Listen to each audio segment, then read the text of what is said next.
मैं डॉक्टर कल्पना मलिक आज आपको अर्थशास्त्र विषय पढ़ाने जा रही हूँ। इसमें हम आज सबसे पहले देखेंगे कि अर्थशास्त्र वाकई में है क्या और विभिन्न अर्थशास्त्रियों ने इसकी परिभाषा किस प्रकार से करी है। तो सबसे पहले हम देखते हैं कि क्या विषय है ये, इसकी विषय वस्तु क्या है और किस तरीके से इस विषय में हम अलग अलग चीज़ों को देखते हैं। यदि हम देखें तो हमारे ज्ञान की बहुत सारी शाखाएं हो सकती हैं और अर्थशास्त्र उसमें से एक है। बहुत सारे अर्थशास्त्रियों ने इसको अलग अलग तरीके से परिभाषित भी किया है और इसीलिए हम ये मान के चलते हैं कि ये एक तरीके से अनफिनिश्ड साइंस है। अनफिनिश्ड का मतलब ये है कि इसको आज तक हम पूर्ण रूप में नहीं देख पा रहे क्योंकि बार बार इसमें परिवर्तन होता है। जैसे जैसे हमारी आसपास का पर्यावरण बदलता है, हमारे आसपास का वातावरण बदलता है, हम इस विषय में कहीं ना कहीं कुछ ना कुछ परिवर्तन करते हैं और इसकी परिभाषा उसके हिसाब से परिवर्तित होती रही है। और समय के साथ साथ इसमें बहुत सारे परिवर्तन हुए भी हैं। अगर हम देखें तो अर्थशास्त्र को जो अलग अलग लोगों ने परिभाषित किया है तो सबसे एक जो कॉमन उसमें से बात निकल कर आई है वो ये है कि अर्थशास्त्र एक चॉइस पे आधारित विषय है। मतलब ये चॉइस मेकिंग का सब्जेक्ट हो सकता है जिसमें हम अपने हिसाब से चयन करते हैं, अपनी इच्छाओं के अनुसार हम चयन करते हैं और इसीलिए हम ऐसा मान के चलते हैं कि जो ये चॉइस मेकिंग है वो हर एक व्यक्ति से, हर एक परिवार से, हर एक समाज से और किसी भी संस्था से, राज्य से, यहाँ तक कि राष्ट्र से और विश्व से जुड़ी हुई चीज़ हो सकती है। तो इसलिए हर जगह पर हमको चॉइस करना है, मतलब हमें चुनना है कि हमारी प्रायोरिटी क्या हो सकती है, उसके हिसाब से हम इस विषय को आगे लेके चलते हैं। और इसी कारण से ऐसा सभी अर्थशास्त्रियों का मानना है कि ये विषय एक चॉइस मेकिंग सब्जेक्ट हो सकता है या चॉइस मेकिंग पर आधारित विषय हो सकता है। यदि इसकी परिभाषाओं को हम देखें तो ये परिभाषाएं हम 5 भागों में बांट सकते हैं। सबसे पहली परिभाषा जिनको हम एंशिएंट डेफिनेशंस या क्लासिकल डेफिनेशंस कहते हैं वो हैं वेल्थ डेफिनेशन। एडम स्मिथ के द्वारा ये दी गई थी। एडम स्मिथ हम सब जानते हैं अर्थशास्त्र के पिता माने जाते हैं। उन्होंने सबसे पहले एक सिस्टमैटिक जो सब्जेक्ट अर्थशास्त्र था उसको प्रतिपादित किया था। उसके बाद मार्शल की जो परिभाषा है उनको हम वेलफेयर डेफिनेशंस में या कल्याणवादी परिभाषाओं में रख सकते हैं। उसके बाद स्केर्सिटी जो सीमित साधनों पर आधारित परिभाषाएं हैं वो। उसके बाद ग्रोथ डेफिनेशंस जो विकास से जुड़ी हुई परिभाषाएं हैं अर्थशास्त्र की। और अंत में जो मॉडर्न डेफिनेशंस हैं उनको हम ले सकते हैं। सबसे पहले हम देखते हैं कि वेल्थ डेफिनेशंस क्या हैं। वेल्थ डेफिनेशंस जैसे अभी मैंने बताया कि एडम स्मिथ को हम अर्थशास्त्र का जनक मानते हैं। सबसे पहले वो ही एक ऐसे अर्थशास्त्री थे जिन्होंने अर्थशास्त्र को अर्थशास्त्र के रूप में प्रस्तुत किया और उन्होंने अपनी पुस्तक an inquiry into the nature and causes of wealth of nations में यह बताने की कोशिश करी कि अर्थशास्त्र एक ऐसा विषय है जो कि सभी देशों के धन से जुड़ा हुआ है। किस तरीके से वो अपनी संपत्ति को बढ़ाएं, अपने धन को बढ़ाएं और इसीलिए हम इनकी परिभाषा को धन परिभाषा के रूप में लेकर चलते हैं। सारा का सारा जो एडम स्मिथ का जो जोर था वो इस बात पर था कि अर्थशास्त्र की विषय वस्तु जो है वो है किस तरीके से एक राष्ट्र में धन का उत्पादन किया जा सकता है और उसको बढ़ाया जा सकता है। जब हम धन के उत्पादन की बात करते हैं तो इसमें एडम स्मिथ ने ये सारी बातों को शामिल किया कि अगर हम अपनी संपत्ति को बढ़ाना चाहते हैं तो ये संपत्ति कैसे बढ़ेगी, इसके लिए विदेशी व्यापार करें, किस तरीके से हम वस्तुओं का निर्यात करें ताकि हमारे पास ज़्यादा संपत्ति अर्जित हो सके। मतलब inflow of income, inflow of wealth हम किस तरीके से बढ़ाएं, इस बात पर एडम स्मिथ का ज़्यादा जोर था। इसीलिए उनकी परिभाषा को हम धन परिभाषा कहते हैं। अगर हम इनकी परिभाषा की विशेषताओं को देखें तो निश्चित रूप से क्योंकि एडम स्मिथ पहले अर्थशास्त्री थे जिन्होंने अर्थशास्त्र को एक सिस्टमैटिक रूप देने की कोशिश करी थी, इसीलिए इनकी परिभाषा जो है वो केवल और केवल मटेरियल गुड्स यानी भौतिक वस्तुओं को लेकर चलती है। इसके अलावा और किसी चीज़ पर एडम स्मिथ का ध्यान नहीं था। साथ ही ये यह भी बताती है कि किस तरीके से एक राष्ट्र अपने राष्ट्र में या अपने देश में धन का ज़्यादा क्रिएशन या सृजन कर सकता है, किस तरीके से वो ऐसे कौन से कारण हैं जो हमें धन को बढ़ाने में सहायता देते हैं, कौन से ऐसे तत्व हैं जो इन सारी चीज़ों में एक राष्ट्र को संपन्न बनाने में सहायता देते हैं। लेकिन अगर हम ये देखें कि क्या सिर्फ अर्थशास्त्र एक धन का शास्त्र है, तो ऐसा मान लेना गलत होगा। और इसीलिए एडम स्मिथ की बहुत ज़्यादा आलोचना भी की गई थी। सबसे बड़ी आलोचना उनकी यही की जाती है कि उन्होंने अर्थशास्त्र को केवल धन के साथ जोड़ दिया, जो कि सही नहीं है। और इनकी परिभाषा इस तरीके से बहुत ज़्यादा संकीर्ण या नैरो हो जाती है और रिस्ट्रिक्टेड हो जाती है कि केवल धन से ही ये अर्थशास्त्र को परिभाषित कर रहे हैं। और दूसरी चीज़ कि एडम स्मिथ ने ये मान लिया कि धन हमारे लिए प्राथमिक है और ह्यूमन बींग्स या जो व्यक्ति विशेष हैं वो सेकेंडरी या गौण हो जाते हैं। ऐसा मानना बहुत ही गलत होगा। इसलिए हम इस परिभाषा को बहुत ज़्यादा समय तक लेके नहीं चल पाए और जो आलोचक थे उन्होंने एक नई परिभाषा दी अर्थशास्त्र की, जिसको कि हम वेलफेयर डेफिनेशंस की कैटेगरी में रख सकते हैं। वेलफेयर डेफिनेशंस मेनली मार्शल द्वारा प्रस्तुत की गई। मार्शल ने ये माना कि किसी भी राष्ट्र में रहने वाले जो व्यक्ति हैं या जो मानव हैं वो ज़्यादा महत्वपूर्ण होते हैं धन से, और उनका कल्याण ज़्यादा महत्वपूर्ण है किसी भी सरकार के लिए। अतः अगर हम ये मान लेते हैं कि अर्थशास्त्र केवल धन का विज्ञान है, तो ऐसा मानना गलत होगा। वास्तव में अर्थशास्त्र जो है वो व्यक्तियों की जो हम नॉर्मल लाइफ में जो हमारा बिजनेस होता है उसके बारे में अध्ययन करता है, और इसमें हम सारी चीज़ों को लेते हैं, हमारे सोशल एक्शन, हमारे इकोनॉमिक एक्शन, हमारे जो इंडिविजुअल एक्शंस हैं, ये सारी चीज़ों को हम इसमें जोड़कर चलते हैं। और इन सब के लिए उनके जो भी भौतिक सुख हैं, जो उनके कल्याण के लिए जो चीज़ें हो सकती हैं, वास्तव में अर्थशास्त्र उनका अध्ययन करता है। केवल धन का अध्ययन नहीं करता, बल्कि उन सारी चीज़ों का अध्ययन करता है जो एक राष्ट्र में रहने वाले व्यक्तियों के कल्याण से संबंधित होता है, उनके वेलबींग से संबंधित होता है। तो एक तरफ ये धन का विज्ञान तो है ही, धन का अध्ययन तो हम इसमें करते ही हैं क्योंकि हमारा कल्याण कहीं ना कहीं हमारे धन से जुड़ा हुआ है। लेकिन दूसरी तरफ जो ज़्यादा महत्वपूर्ण है वो है कि ये ह्यूमन वेलफेयर का अध्ययन करता है, यानी मानव कल्याण का अध्ययन करता है। अगर हम कल्याणवादी परिभाषाओं की विशेषताओं को देखें तो निश्चित रूप से ये ज़्यादा बेहतर हैं, क्योंकि ये मनुष्य को ज़्यादा महत्व दे रही हैं और इनके हिसाब से धन सेकेंडरी या दूसरे स्थान पर आता है, मनुष्य पहले स्थान पर आते हैं।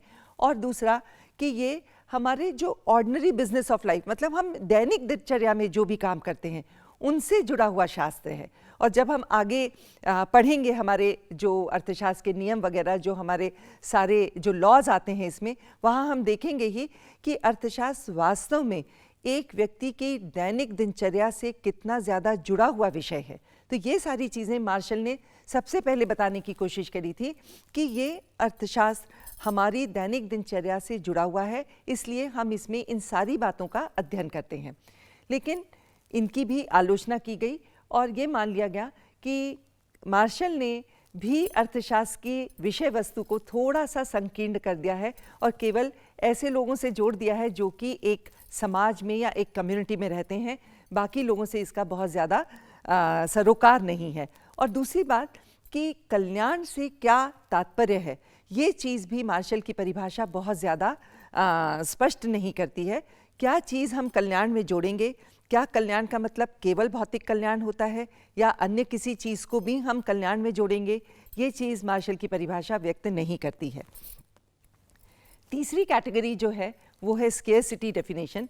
स्केर्सिटी से ये मतलब है कि कुछ साधन जो हमारे पास होते हैं वो सीमित होते हैं, तो इसीलिए ऐसे साधन जो कि सीमित हैं, जिसमें सबसे बड़ा तो धन है और दूसरा है समय, ये दो साधन हमारे पास बहुत सीमित हैं।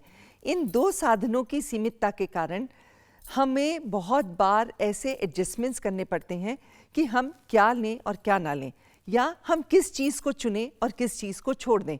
तो इस तरीके से ये जो स्केर्सिटी डेफिनेशंस हैं या जो सीमितता पर आधारित परिभाषाएं हैं, ये इस बात पर ज़्यादा ध्यान देती हैं कि अर्थशास्त्र वास्तव में एक चयन का विषय है। क्या चीज़ को किस समय पर हमें का चयन करना है, ये अर्थशास्त्र हमें बताता है। तो इस तरीके से रॉबिन्स की परिभाषा सीमितता वाली परिभाषा कहलाती है और ये मानकर चलते हैं कि ये अर्थशास्त्र जो ह्यूमन बिहेवियर मतलब मानव व्यवहार का और जो हमारे सीमित साधन जो हैं उनके बीच में किस तरीके की रिलेशनशिप हो, इसका अध्ययन करता है। हमारे पास साधन सीमित हैं, लेकिन इन साधनों के हमारे पास वैकल्पिक उपयोग हैं, ऑल्टरनेटिव यूजेस हैं। इन ऑल्टरनेटिव यूजेस में हम अपने स्केर्स रिसोर्सेज का किस तरीके से उपयोग करेंगे, यानी हमारे पास अगर धन सीमित है तो उस धन का हम कैसे उपयोग करें, इसके लिए हमें अपने खर्चों को प्राथमिकता के आधार पर तय करना पड़ता है। तो सीमित साधनों का वैकल्पिक प्रयोग होने के कारण हम अपनी प्राथमिकताओं को तय करें, उन प्राथमिकताओं के आधार पर हम अपने सीमित साधनों का व्यय करें। यही चीज़ अर्थशास्त्र हमें सिखाता है, क्योंकि अर्थशास्त्र basically is a science of choice making, and when it is a science of choice making, that means we have to choose amongst the best possible use of our scarce resources। और इस तरीके से ये सीमितता में चयन करने को सिखाता है। इस परिभाषा की अगर हम विशेषताओं को देखें तो निश्चित रूप से ये परिभाषा जो पहले दो हमने देखी उन परिभाषाओं से ज़्यादा बेहतर परिभाषा है, क्योंकि ये अर्थशास्त्र को एक सकारात्मक विज्ञान के रूप में प्रस्तुत करती है, पॉजिटिव साइंस के रूप में दिखाती है। और दूसरी बात कि ये एक नया कंसेप्ट है, क्योंकि हमारी जो इच्छाएं हैं, हमारी जो वांट्स हैं, वो बहुत असीमित होती हैं, अनलिमिटेड हैं, और हमारे पास साधन सीमित हैं। तो unlimited wants and limited resources, how to adjust these unlimited wants with limited resources, इस बात का सही तरीका अर्थशास्त्र हमको देता है। और तीसरी बात जो ये परिभाषा मुख्य रूप से हमें बताती है वो ये है कि अर्थशास्त्र चयन का विषय है या चयन का शास्त्र है। लेकिन फिर भी इस परिभाषा की भी बहुत आलोचनाएं की गई हैं, क्योंकि ये परिभाषा खासकर से ये नहीं बताती कि अगर हमारे साधन सीमित हैं तो क्या हम उन साधनों में बढ़ोतरी होने पर किस तरीके से हम अपनी असीमित जो हमारी इच्छाएं हैं उनके बीच में इनका एडजस्टमेंट करेंगे। ये बात ये परिभाषा हमें नहीं बताती है। अगली जो कैटेगरी है हमारी डेफिनेशंस की वो है ग्रोथ डेफिनेशंस या विकास से जुड़ी हुई परिभाषाएं। विकास से जुड़ी हुई परिभाषाएं ये बताती हैं कि जब जैसे जैसे हमारे समाज का विकास होता है और जैसे हमने अभी देखा कि हमारे संसाधनों का भी विकास होता है, हमारे पास संसाधनों में वृद्धि होती है, तो उसके हिसाब से हम किस तरीके से अर्थशास्त्र की विषय वस्तु को देखेंगे। हमारे प्रोडक्टिव रिसोर्सेज जब बढ़ गए, उनके ऑल्टरनेटिव यूजेस हैं, उसके साथ साथ हम किस तरीके से इन सारी बातों का एडजस्टमेंट करेंगे, ये परिभाषाएं मुख्य रूप से इस पे फोकस करती हैं और ये बताती हैं कि कॉस्ट और बेनिफिट यानी लागत और लाभ, इन दोनों के बीच में किस तरीके से सामंजस्य स्थापित किया जा सकता है। ये परिभाषाएं मुख्य रूप से उस पर उसको प्राथमिकता देती हैं। यदि इन परिभाषाओं की विशेषताओं को हम देखें तो ये हमें यह बताती हैं कि एलोकेशन और एक्सपेंशन रिसोर्सेज का कैसे हो सकता है, मतलब हम इनका बंटवारा कैसे करेंगे और इनमें का विस्तार कैसे करेंगे। ये चीज़ों का ये परिभाषाएं इसके ऊपर ज़्यादा ध्यान देती हैं। इस प्रकार से ये ज़्यादा डायनामिक है, मतलब प्रगतिशील है। बहुत सारे जो हमारा आसपास का वातावरण बदलता रहता है, उस बदलते हुए वातावरण को ये अपने आप में सन्निहित करती हैं या अपने आप में शामिल करती हैं। और सबसे बड़ी बात, जो अर्थशास्त्र के मुख्य विभाग हैं, प्रोडक्शन और कंजम्पशन यानी उत्पादन और उपभोग, इन दोनों पर भी ये परिभाषाएं बहुत ज़्यादा ध्यान देती हैं। इस तरीके से ये परिभाषाएं हम मान सकते हैं कि पिछले 3 जो कैटेगरीज हमने देखी उनसे ये बेहतर हैं, क्योंकि बदलते समय के साथ हमारे विषय की विषय वस्तु में जो भी परिवर्तन होते हैं हमें उन्हें शामिल करना चाहिए। लेकिन सिर्फ एक ही ये चीज़ जो इसमें कमी है वो ये है कि अगर समय के साथ साथ हमारे पास कभी साधन बहुत बढ़ गए और वो सरप्लस हो गए, यानी ज़्यादा हो गए, तो उस कंडीशन में हम क्या करेंगे, ये परिभाषा इस बात की कहीं भी कोई व्याख्या नहीं करती है। इसके बाद जो नई कैटेगरी है वो है नई मॉडर्न डेफिनेशंस की या आधुनिक जो डेफिनेशंस। ये परिभाषाएं इन सारी परिभाषाओं का निचोड़ हैं, हम एक तरीके से मान सकते हैं। नई परिभाषा ये मानकर चलती है कि अर्थशास्त्र एक चयन का विषय तो है ही, लेकिन इसके साथ साथ ये व्यक्तियों, संस्थाओं, समाज और विश्व सभी में जो भी स्केर्सिटी कंडीशन यानी सीमितता की जो भी स्थितियां उत्पन्न होती हैं और जो सरप्लस हमारे पास होता है, जो हम किस तरीके से अपने लाभ को मैक्सिमाइज या अधिकतम कर सकते हैं, इसके ऊपर अपने लिमिटेड रिसोर्सेज के साथ हम कैसे काम कर सकते हैं, इस बात का असली रूप अर्थशास्त्र है। मतलब बदलते समय के साथ हमारे संसाधनों का हम कैसे प्रयोग करें, किस तरीके से हम चयन करें कि हम बदलते परिप्रेक्ष्य में अपने सीमित साधनों का बेहतर से बेहतर प्रयोग करके और अपनी असीमित आवश्यकताओं की शांति कर सकें, इस तरीके का विषय वस्तु अर्थशास्त्र की है। तो हम ये कह सकते हैं कि जो पुरानी हमने डेफिनेशंस देखी, उन सभी डेफिनेशंस का निचोड़ ये आधुनिक परिभाषाएं या मॉडर्न डेफिनेशंस हैं। और इस तरीके से हम ये मान सकते हैं कि अर्थशास्त्र भले ही इसका नाम ये कहता हो कि यह अर्थ से जुड़ा हुआ है, लेकिन आज के समय में अर्थशास्त्र केवल धन का विज्ञान नहीं है। अर्थशास्त्र विकास से भी संबंधित है, अर्थशास्त्र लोगों के कल्याण से भी संबंधित है, और इसमें हम उन सभी चीज़ों का अध्ययन करते हैं जो व्यक्तियों के कल्याण से जुड़ा है, समाज के कल्याण से जुड़ा है और अल्टीमेटली एक राष्ट्र के कल्याण से जुड़ा है। क्योंकि कल्याण तभी होगा जब हम अपने सीमित साधनों का इस बेहतरी से प्रयोग करें कि सभी को उससे कहीं ना कहीं कोई ना कोई किसी न किसी प्रकार की संतुष्टि प्राप्त हो। तो इस तरह अर्थशास्त्र एक वैकल्पिक प्रयोगों वाला शास्त्र है या विषय है जो कि लोगों को चयन के बारे में ज्ञान देता है और अपने सीमित साधनों से असीमित आवश्यकताओं को पूरा करने का ज्ञान प्रदान करता है। इन परिभाषाओं को भी अगर हम देखें तो ये परिभाषाओं की विशेषता भी है कि ये सारी चीज़ों को, पुरानी सारे जो भी हमने ग्रुप्स देखे परिभाषाओं के, उन सबको साथ लेके चलती हैं। और सबसे बड़ी बात कि ये परिभाषा अर्थशास्त्र के दो मुख्य रूप, माइक्रो और मैक्रो, दोनों को एक साथ लेकर चलती है। दोनों एस्पेक्ट्स इस परिभाषा में हैं। और तीसरी बात, ये प्रोडक्शन और कंजम्पशन, इनके ऊपर भी जोर देती है। साथ ही ये वर्तमान और भविष्य, इसके बारे में भी हमें समझाती है कि वर्तमान में साधनों का हम कैसे प्रयोग करें कि वो जो भविष्य तक हमारे पास रहें और हमारी भविष्य की आवश्यकताओं को भी पूरा करते रहें। और आज का जो ग्लोबलाइजेशन का युग है, वैश्वीकरण का युग है, अगर उसके हिसाब से देखा जाए तो जो आधुनिक परिभाषा अर्थशास्त्र की है वो सबसे ज़्यादा सटीक साबित हो सकती है।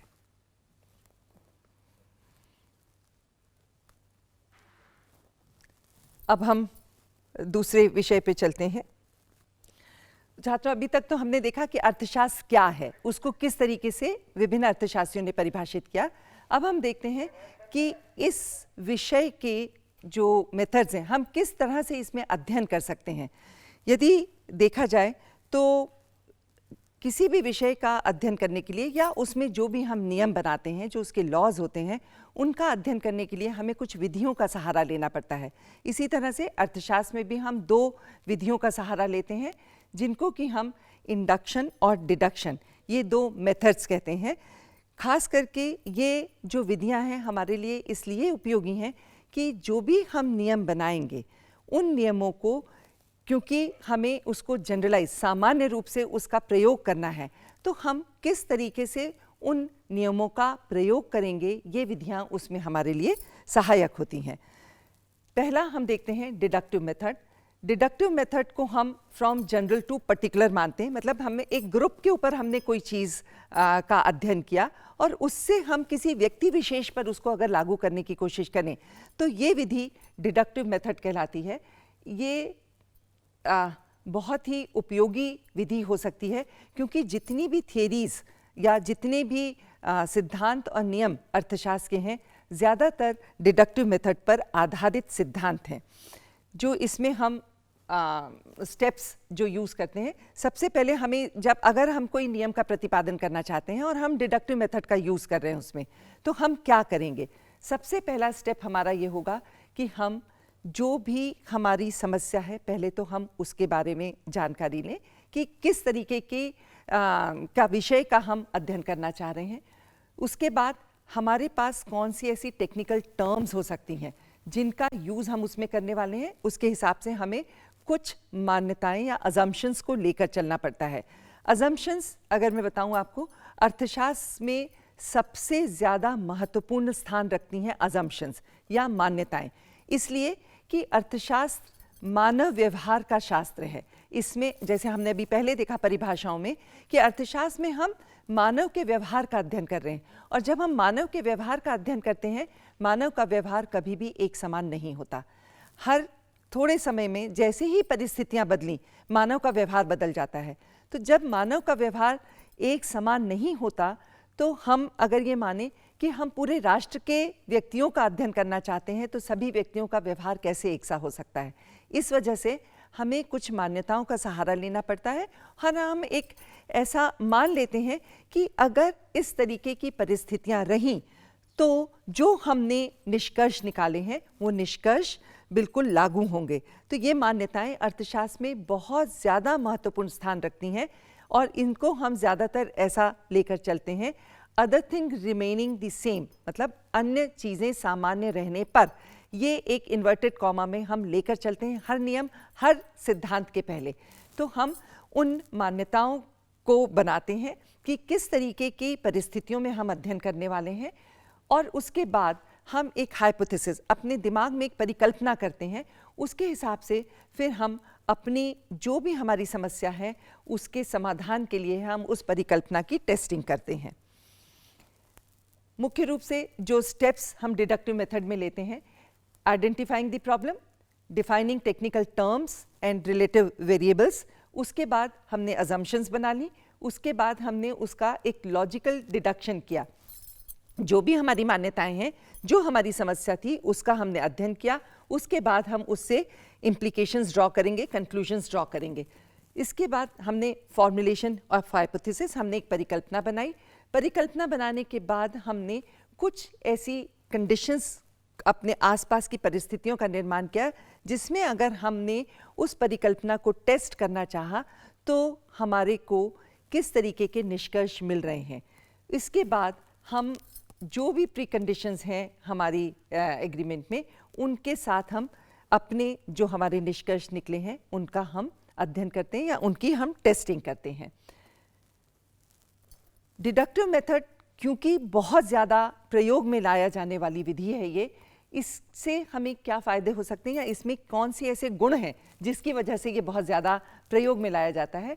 तो क्योंकि इसमें मैथमेटिकल टूल्स, गणितीय जो टूल्स हैं, बहुत ज़्यादा यूज़ होते हैं, इस वजह से जो भी हमने अध्ययन किया है उसकी टेस्टिंग ज़्यादा हो चुकी होती है, और जो भी हमने अपना कंक्लूजन ड्रॉ किया, जो डिडक्ट किया, वो बेहतर हम मान के चलते हैं, क्योंकि हमने यहाँ पर बहुत सारे लोगों का अध्ययन करके फिर एक निष्कर्ष निकाला है। इस वजह से हम ये मानते हैं कि ये जो भी निष्कर्ष है वो वास्तव में सही है, और अगर हम उसको एक बड़े ग्रुप पर लागू करना चाहेंगे तो वो लागू होगा। जैसे बहुत साधारण सी बात कि हम ये मान के चलते हैं कि किसी भी वस्तु की अगर कीमत बढ़ती है तो उसकी मांग कम होती है। ये एक नॉर्मल सी बात है, हम बाज़ार में भी देखते हैं कि अगर कोई चीज़ महंगी हो रही है तो हम उसे कम मांगते हैं। क्यों? क्योंकि इस तरीके का ये मानव व्यवहार है कि जो चीज़ महंगी है हम उसे कम प्रयोग में लाना चाहते हैं, हम सस्ती चीज़ों का प्रयोग ज़्यादा करना चाहते हैं। तो इस तरीके के जो हम कंक्लूजन्स ड्रॉ करते हैं, ये कंक्लूजन्स हमें सहायता करते हैं डिडक्टिव मेथड से।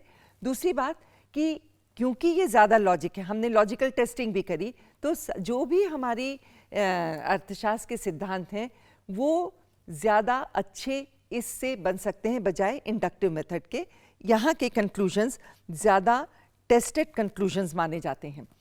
साथ ही हम ये भी मान के चलते हैं कि अगर हम इसका इंडक्टिव मेथड से कंपैरिजन करते हैं तो ये कम समय लेता है। डिडक्टिव मेथड से हम अगर कोई भी सिद्धांत या कोई भी नियम बनाना चाह रहे हैं तो ये हमें कम समय में हम ज़्यादा अच्छे निष्कर्षों तक पहुंचते हैं बजाय इंडक्टिव मेथड के। इसके बाद हम ये भी मान के चलते हैं कि हालांकि डिडक्टिव मेथड का स्कोप कम है, क्योंकि इसका स्कोप कम है, इसलिए कम है क्योंकि बहुत सारे नियम ऐसे हैं जो हम कभी कभी व्यक्ति विशेष पर टेस्ट करते हैं, उसके बाद हम जनरलाइज करते हैं। बहुत कम ऐसी चीज़ें हैं जिनको हम जनरल ग्रुप पे टेस्ट करके व्यक्ति विशेष तक लाते हैं। इस वजह से थोड़ी सी इसका स्कोप या इसका यूज़ जो है वो लिमिटेड है। इसकी जो कमियां जिनको हम कहें शॉर्ट कमिंग्स जो बेसिकली हैं वो ये हैं कि इसमें हमें बहुत ज़्यादा गणित की ज़रूरत होती है, मतलब बहुत ज्ञान होना चाहिए हमको गणितीय टूल्स का या जो लॉजिक का। थियोरेटिकल हमें जब टेस्टिंग करनी है तो हमें बहुत ज़्यादा ज्ञान होना चाहिए। दूसरी बात कि ये बहुत ज़्यादा सोफिस्टिकेटेड है, बहुत ज़्यादा इसमें गलती होने की संभावना हो सकती है अगर हम ज़रा सा भी चूकें।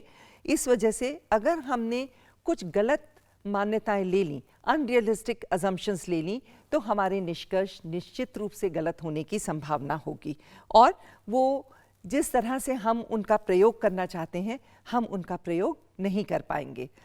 इसके अलावा हम जब इससे कंक्लूजन्स को ड्रॉ करते हैं तो क्योंकि हमने एक परिकल्पना ली है, हाइपोथेसिस ली है, इस वजह से कभी कभी हाइपोथेसिस का चयन अगर गलत हो गया तो हमारे निष्कर्ष गलत हो जाएंगे। हमें वहाँ भी बहुत ज़्यादा कॉन्शियस रहने की ज़रूरत होती है, सजग रहने की ज़रूरत होती है कि अगर हमने थोड़ी बहुत भी गलती कर दी तो हमारा जो निष्कर्ष होगा वो सही नहीं होगा। और इसीलिए अजम्पशंस और परिकल्पना, ये दो चीज़ों का बहुत ज़्यादा महत्वपूर्ण स्थान होता है जब हम डिडक्टिव मेथड से किसी भी नियम का प्रतिपादन करना चाह रहे हैं।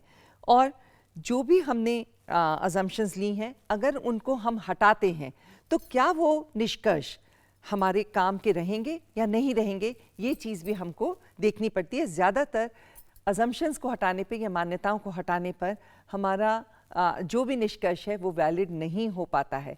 जैसे हमने पहले भी देखा, क्योंकि अर्थशास्त्र मानव व्यवहार का शास्त्र है और एक ही मनुष्य सारे दिन भर में भी एक समान रूप से व्यवहार नहीं करता, तो हम एक राष्ट्र के या एक पूरे विश्व के समस्त व्यक्तियों से एक समान व्यवहार की अपेक्षा कर ही नहीं सकते। इस वजह से ये अजम्पशंस या ये मान्यताएं बहुत ज़्यादा महत्वपूर्ण होती हैं और इस कारण इन मान्यताओं का जो चयन है वो बहुत ही सोचे समझे तरीके से किया जाना चाहिए। अब हम दूसरा मेथड देखते हैं, दूसरी विधि इंडक्टिव मेथड। इंडक्टिव मेथड बिल्कुल डिडक्टिव के अपोजिट है। हम यहाँ पर्टिकुलर से जनरल पे चलते हैं, मतलब हम किसी व्यक्ति विशेष पर कोई चीज़ या कोई अध्ययन करते हैं, निष्कर्ष निकालते हैं और उसको फिर हम एक ग्रुप पर, ग्रुप ऑफ इंडिविजुअल्स या एक व्यक्तियों के समूह पर लागू करने की कोशिश करते हैं। तो इसमें जब हम इंडक्टिव मेथड को देखते हैं देखें तो ये मेथड को हम एम्पिरिकल मेथड भी कहते हैं और ऐसा मान के चलते हैं कि जो भी ऑब्जर्वेशंस, जो हमने अवलोकन किया, जो हमारा एक्सपीरियंस था, उसके हिसाब से हमने किसी एक व्यक्ति के व्यवहार का जो भी अवलोकन किया है उसके हिसाब से फिर हम उसको व्यक्तियों के समूह के ऊपर लागू करने की कोशिश करते हैं। यहाँ भी हमें बहुत ज़्यादा डिटेल डेटा की ज़रूरत होती है और ये डेटा हमें इकट्ठा करना पड़ता है अलग अलग विषयों पर, जिस भी तरीके का हम अध्ययन करना चाहते हैं, और फिर उसके बाद हम ऑब्जर्वेशंस के हिसाब से नियमों का प्रतिपादन करते हैं या अपने अध्ययन को पूरा करते हैं।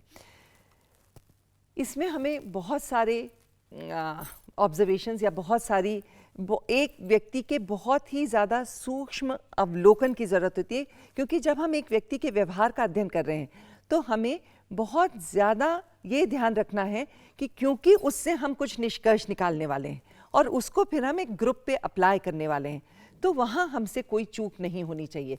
और जब भी हम ये ऑब्जर्वेशंस करते हैं तो इसके लिए हम 3 सिद्धांतों का पालन करते हैं। पहला तो एक्सपेरिमेंटेशन, हम एक्सपेरिमेंट करेंगे। सपोज हम एक व्यक्ति के उपभोग के ऊपर कोई अध्ययन करना चाहते हैं। हम ऐसा मान के चलते हैं कि एक समय के बाद हमारी किसी चीज़ के उपभोग करने की जो सीमा है वो कम हो जाती है या हम उसका उपभोग करना पसंद नहीं करते। फॉर एग्ज़ाम्पल, अगर एक व्यक्ति को बहुत भूख लगी है, हम उसको खाना खाने को देते हैं, वो व्यक्ति पहले बहुत तेज़ी से पहली रोटी खाएगा, दूसरी भी खाएगा, हो सकता है वो तीसरी भी खाए। तो क्योंकि उसकी भूख की तीव्रता बहुत ज़्यादा है तो वो तेज़ी से रोटी खा रहा है, लेकिन 3 रोटी के बाद जब उसकी जो इच्छा या उसकी जो भूख है थोड़ी तृप्त हो गई, अब उसके बाद की रोटी उसको थोड़ी सी कम अच्छी लगेगी। हो सकता है बहुत आग्रह पर वो चौथी रोटी भी खाए, लेकिन 5वीं रोटी शायद वो ना खाए। तो इस तरीके का हम एक व्यक्ति के ऊपर हमने ये अध्ययन किया कि थोड़े समय के बाद किसी एक वस्तु के उपभोग की जो हमारी इच्छा है वो धीरे धीरे कम होती है। पहली रोटी, दूसरी रोटी, चौथी रोटी, चौथी के बाद 5वीं रोटी हमें अच्छी नहीं लगती। जब एक व्यक्ति को ऐसा लगता है तो हर व्यक्ति को ऐसा ही लगेगा, इस तरीके का। पर जब हम उस व्यक्ति का अवलोकन कर रहे हैं तो हमें बहुत सारी ऐसी बातों का ध्यान रखना होगा कि हम उसको जो रोटियों का आकार है वो एक समान दे रहे हैं, उसमें छोटा बड़ा नहीं कर रहे, एक रोटी दे के दूसरी पूरी या तीसरा पराठा ऐसा नहीं दे रहे। ये सारी बातों का हमको बहुत ध्यान रखना पड़ता है, क्योंकि हम उससे कोई ना कोई निष्कर्ष निकालने वाले हैं। और जब हमें कोई निष्कर्ष निकालना है जिसको हमें एक ग्रुप के ऊपर अप्लाई करना है, वहाँ हमें बहुत ज़्यादा सावधानियों की ज़रूरत होती है। साथ ही जो भी हमारे इकोनोमेट्रिक्स जो टूल्स हैं या जो मेथड्स हैं, उनका भी हमें बहुत ही सावधानी से चयन करना होता है कि जो भी हम टूल्स का यूज़ कर रहे हैं वो हर जगह अवेलेबल हों, हर व्यक्ति उनका प्रयोग कर सके, इस तरीके से हमको ध्यान रखना पड़ता है। अब इसमें भी कुछ स्टेप्स हैं जिनको हमें फॉलो करना पड़ता है। हम मनमर्जी तरीके से कोई भी निष्कर्ष नहीं निकाल सकते। जो इसमें हम स्टेप्स यूज़ करते हैं बहुत हद तक जो डिडक्टिव मेथड में यूज़ करते हैं उसी तरीके के हैं। जैसे वहाँ भी हमने देखा, पहले हम प्रॉब्लम देखेंगे, उसके बाद हम उससे जुड़े हुए क्या हमारे पास टूल्स हो सकते हैं, क्या लॉजिक हमारे पास है, वो सारी चीज़ों को हम यहाँ पर भी लेके चलेंगे। फिर हम डेटा का कलेक्शन करेंगे और फिर उस डेटा का एनालिसिस करेंगे। जो भी हमने तथ्य इकट्ठे किए हैं उनका सही प्रकार से हम अवलोकन करके फिर उनका मूल्यांकन करते हैं और फिर हम किसी निष्कर्ष तक पहुंचते हैं। जो भी हमने सिद्धांत बनाया वो सिद्धांत अगर इंडक्टिव मेथड पर आधारित है तो हमें ये बहुत ध्यान देना होगा कि किसी एक व्यक्ति पर, क्योंकि हमने अध्ययन किया है, वो व्यक्ति बिल्कुल सामान्य व्यवहार करने वाला व्यक्ति होना चाहिए। उसमें उसका मानसिक संतुलन बिल्कुल सही होना चाहिए। अगर मानसिक संतुलन सही नहीं होगा तो हमारा अध्ययन बेकार हो जाएगा, हम सही निष्कर्ष ड्रॉ नहीं कर सकेंगे। ये सारी चीज़ों को हमें बहुत ज़्यादा ध्यान रखना पड़ता है। और फिर जो भी हम थ्योरीज बनाते हैं या सिद्धांत बनाते हैं उनका प्रयोग हम विभिन्न प्रकार से कर सकते हैं। इसमें भी वही स्टेप्स इन्वॉल्व हैं जो हमने डिडक्टिव मेथड में देखे कि पहले हम प्रॉब्लम को आइडेंटिफाई करेंगे, उसके बाद हम डेटा का कलेक्शन करेंगे, फिर हम उसकी प्रोसेसिंग करेंगे, फिर उसको रिफाइन करेंगे, उसको अजम्पशंस के साथ उसकी टेस्टिंग करेंगे, अपनी हाइपोथेसिस में उसकी टेस्टिंग करेंगे और फिर हम निष्कर्ष तक पहुंचेंगे। अगर हम इंडक्टिव मेथड का मूल्यांकन करें, निश्चित रूप से ये मेथड अच्छा है, लेकिन फिर भी डिडक्टिव मेथड से कुछ कम प्रयोग में लाया जाता है क्योंकि ये थोड़ा लिमिटेड है। हम यहाँ व्यक्ति विशेष से समूह की तरफ जा रहे हैं, इस वजह से थोड़ी सी परेशानियां हमें हो सकती हैं क्योंकि मानव व्यवहार स्थिर या एक समान नहीं होता। इसीलिए ज़्यादातर अगर हम देखें तो हम अर्थशास्त्र में डिडक्टिव मेथड का यूज़ ज़्यादा करते हैं क्योंकि अर्थशास्त्र के जो सिद्धांत हैं, जो नियम हैं, वो सामान्य मनुष्यों के लिए हैं या किसी एक व्यक्ति विशेष के लिए नहीं बल्कि व्यक्तियों के समूह के लिए हैं। इसीलिए डिडक्टिव मेथड का यूज़ ज़्यादा किया जाता है। पर फिर भी अगर हम दोनों मेथड्स का कंपैरिजन करते हैं तो हम बिल्कुल आराम से कह सकते हैं कि भले ही डिडक्टिव मेथड ज़्यादा यूज़ होता हो, लेकिन हम ऐसा नहीं मान सकते कि कोई भी एक मेथड पूरे विषय के लिए सही हो सकता है। हमें समय समय पर अपनी जो भी हमारी समस्याएं हैं उन समस्याओं को देखते हुए किस मेथड का कहाँ पर प्रयोग करना चाहिए ये हमें देखना होता है, और उसके हिसाब से ही हम दोनों ही विधियों का या दोनों ही मेथड्स का प्रयोग करते हैं। तो ये निर्भर करता है हमारी प्रॉब्लम के ऊपर या हमारी जो समस्या है, किस तरीके के निष्कर्ष हम निकालना चाह रहे हैं, किस तरीके के वातावरण में हम अध्ययन कर रहे हैं, किस तरीके के मानव व्यवहार का हम अवलोकन कर रहे हैं, ये सारी चीज़ें, और कैसे हमारे आर्थिक चर हैं या जो भी इकोनॉमिक वेरिएबल्स हैं वो किस नेचर के हैं, इन सारी चीज़ों पर ये निर्भर करता है कि हम कौन सा मेथड या कौन सी विधि को चुनेंगे और उसके हिसाब से हम अपने निष्कर्षों को निकालेंगे। तो अगर हम देखें तो अर्थशास्त्र भले ही धन का शास्त्र माना जाए, लेकिन वर्तमान में अर्थशास्त्र धन का शास्त्र नहीं है, बल्कि ये उससे बहुत ज़्यादा आगे जा चुका है। इसने विकास को भी अपने में शामिल कर लिया है, इसने पूरे विश्व को अपने साथ शामिल कर लिया है, और मानव व्यवहार तो है ही। जब हम ग्लोबलाइजेशन की बात करते हैं तो निश्चित रूप से अर्थशास्त्र अब किसी एक देश तक सीमित ना होकर ये पूरे विश्व के लिए और विश्व की समस्याओं का अध्ययन करने वाला शास्त्र बन चुका है। अब हम आगे बढ़ते हैं कि हमने अभी दोनों विधियां देख ली, इंडक्शन और डिडक्शन। अब ज़्यादातर जो हम बात करते हैं वो है मैक्रो और माइक्रो इकोनॉमिक्स की। मैक्रो और माइक्रो इकोनॉमिक्स या सूक्ष्म और बृहत अर्थशास्त्र क्या होते हैं? अगर हम सूक्ष्म अर्थशास्त्र को देखें तो जैसा इसका नाम ही बता रहा है कि ये सूक्ष्म है। सूक्ष्म मतलब ये किसी छोटे विषय से जुड़ा या छोटी चीज़ से जुड़ा हुआ है। सूक्ष्म अर्थशास्त्र या माइक्रो इकोनॉमिक्स में हम ज़्यादातर व्यक्ति विशेष का अध्ययन करते हैं। हमने अभी देखा इंडक्शन मेथड में हम व्यक्तियों के समूह पर जा रहे हैं, तो सूक्ष्म अर्थशास्त्र में हम ज़्यादातर व्यक्ति या उपभोक्ता, अर्थशास्त्र का सबसे बड़ा अगर हम माने ना तो विषय वस्तु होता है उपभोक्ता। हम जो व्यक्ति लोग जो ज़्यादातर चीज़ों का उपभोग करते हैं, ये उपभोक्ता, तो हम सूक्ष्म अर्थशास्त्र में एक उपभोक्ता के व्यवहार का अध्ययन करते हैं।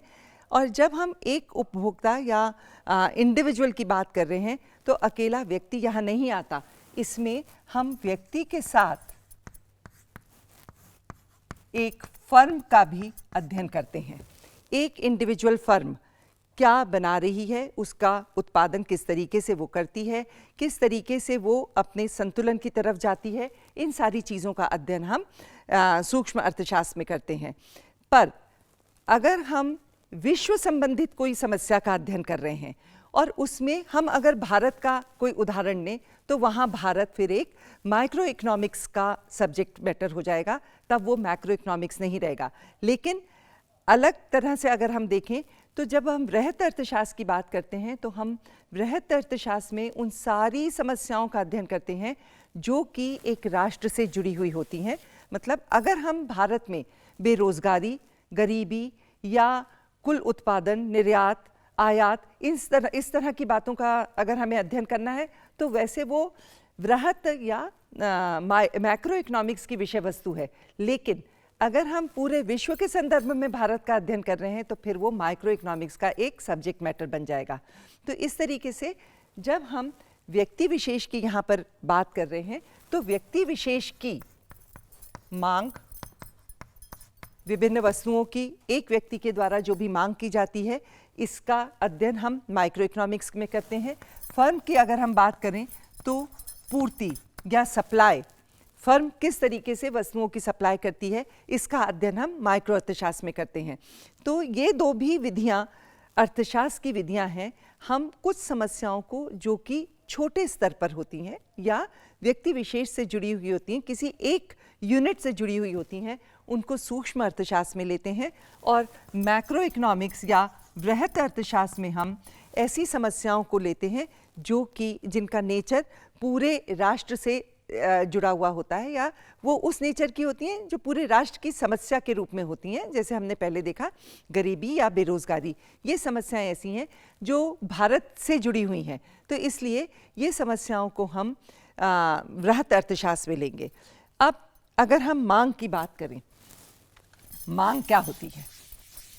अर्थशास्त्र में मांग से मतलब क्या लिया जाता है? किसी भी वस्तु के लिए इच्छा होना, हम दैनिक दिनचर्या की भाषा में उसको मांग मान लेते हैं, लेकिन अर्थशास्त्र में मांग का तात्पर्य इच्छा से नहीं होता। अभी हमने जब अर्थशास्त्र की परिभाषाएं देखी तब हमने ये देखा था कि हमारी इच्छाएं बहुत सारी हो सकती हैं, लेकिन उनको पूरा करने के साधन हमारे पास बहुत सीमित हैं। और साधनों में हमने दो साधन विशेष रूप से देखे, एक तो धन और दूसरा समय। धन हमारे पास बहुत सीमित होता है और समय भी बहुत सीमित है। जो आज का समय है वो वापस लौट कर नहीं आएगा, इसलिए अगर हमें अपनी किसी इच्छा को पूरा करना है, आज ही करना है, तो हमें उसे अभी ही करना होगा, ये समय वापस से लौट कर नहीं आएगा। तो जब हमारे साधन बहुत सीमित हैं लेकिन हमारी इच्छाएं तो असीमित हैं, ह्यूमन वांट्स आर अनलिमिटेड, हम ऐसा मान के चलते, तो जब ये अनलिमिटेड वांट्स हैं तो क्या एक व्यक्ति अपनी इन अनलिमिटेड वांट्स को पूरी तरीके से अपने उन सीमित साधनों से पूरा कर सकता है? नहीं। इसीलिए हम ये मानते हैं कि किसी भी चीज़ की इच्छा मांग में तब बदलेगी जबकि उस इच्छा को पूरा करने की इच्छा शक्ति, विल पावर हमारे में हो। मतलब any want is a demand when a person is having a willpower to satisfy that particular want, number one. Number two, when a person is having the resources to fulfill that demand, हमारे पास उतने साधन हैं, मतलब हमारे पास उतना धन है कि हम उस इच्छा को पूरा कर सकते हैं। तीसरी बात, जब हमारी कोई भी इच्छा है, यानी हमें अगर किसी चीज़ का उपभोग करना है, हमारे पास पैसे भी हैं उसको खरीदने के लिए, तीसरी, और हमारी इच्छा शक्ति भी है कि हम उसे पूरा करें। तीसरी चीज़ जो सबसे महत्वपूर्ण होती है वो है उस वस्तु का प्राइस या उस वस्तु की कीमत। क्या उस कीमत पर जिस पर वो उपलब्ध है बाज़ार में, हम उस वस्तु को खरीदने के लिए तैयार हैं? अगर हैं तो ये तीनों चीज़ें मिलकर उस हमारी इच्छा को मांग में बदलती हैं। तो वांट डिमांड में कैसे बदलेगी? जब विल पावर है उसको पूरा करने की, हमारे पास संसाधन या हमारे पास रिसोर्सेज है, और तीसरी चीज़ that point of time, what is the price on which that commodity is available. ये तीन चीज़ें जब इकट्ठी होंगी तब हम उसको मांग मानते हैं। मांग के लिए अगर हम देखें तो मांग के का नियम हम सबसे पहले देखते हैं। मांग का नियम हमें ये बताता है कि किसी भी वस्तु का मूल्य उसकी मांग से बहुत ज़्यादा संबंधित होता है। और अगर हम देखें किसी वस्तु की अगर मांग बढ़ रही है तो ये बढ़ती हुई मांग ज़्यादातर घटते हुए प्राइस पे होती है, उसकी कीमत थोड़ी कम होनी चाहिए। अगर ये कीमत बढ़ी, किसी भी कारण से ये कीमत बढ़ गई, निश्चित रूप से उसका असर मांग के ऊपर उल्टा पड़ेगा। मतलब दोनों इन्वर्सली रिलेटेड होती हैं। कीमत जैसे ही ऊंची होगी उसकी मांग कम होगी।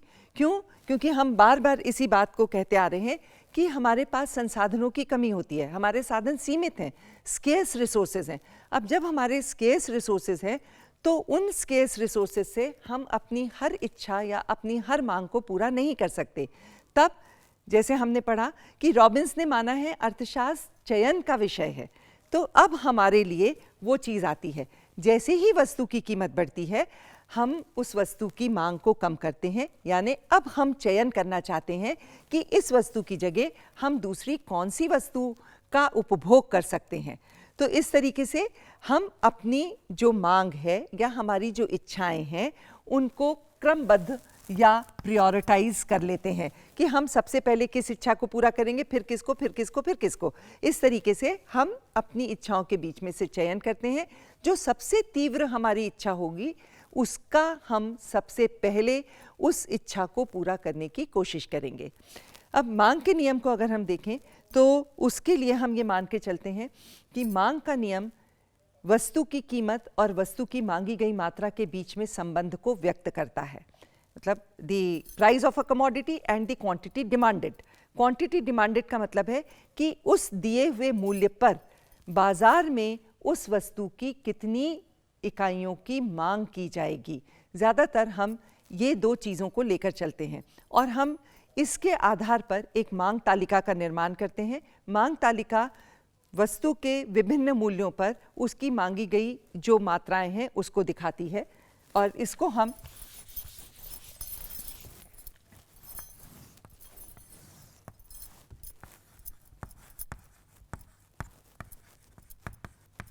इस तरीके से बता सकते हैं।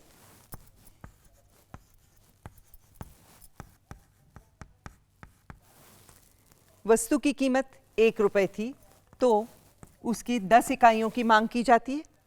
उसकी कीमत बढ़ गई, 2 रुपये हो गई। हो सकता है कि कुछ लोग उसकी मांग को कम कर दें और मांग घट के 8 रुपये हो गई, क्योंकि इन दोनों के बीच में विपरीत संबंध है। जैसे ही कीमत बढ़ेगी मांग कम होगी। इसके बाद इसकी कीमत और बढ़ गई, 3 रुपये हो गई। हो सकता है कि ये मांग और कम हो जाए, और फिर से अगर इसकी कीमत बढ़ जाती है तो ऐसी भी संभावना है कि वस्तु की मांग बहुत कम हो जाए। तो ये दोनों का जो संबंध है, मांग का नियम इन दोनों के संबंध को व्यक्त करता है।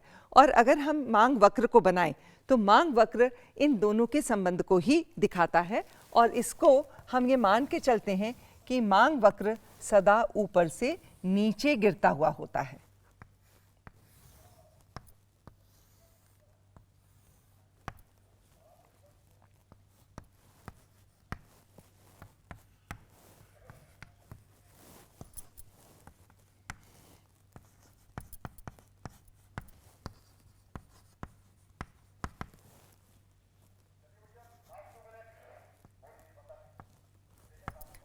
इस तरीके से कीमत जैसे जैसे बढ़ेगी वस्तु की मांग वैसे वैसे घटेगी।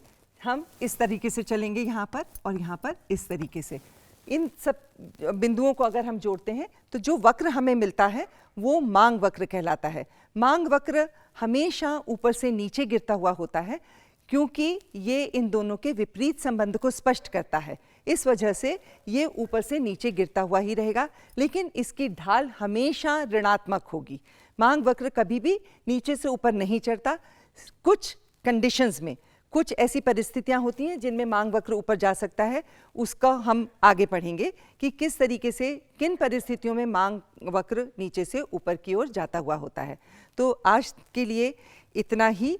हमने आज पढ़ लिया कि अर्थशास्त्र क्या है, अर्थशास्त्र की विषय वस्तु क्या है, इसको विभिन्न अर्थशास्त्रियों ने कैसे परिभाषित किया, इसको अध्ययन करने की कौन सी विधियां हो सकती हैं, इंडक्शन, डिडक्शन, आगमन, निगमन जिसको हम कहते हैं। ये 2 विधियों को हमने देखा। हमने सूक्ष्म और बृहत अर्थशास्त्र भी देखा।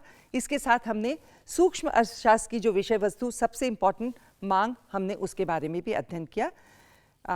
आशा है आप सबको ये समझ में आया होगा। धन्यवाद।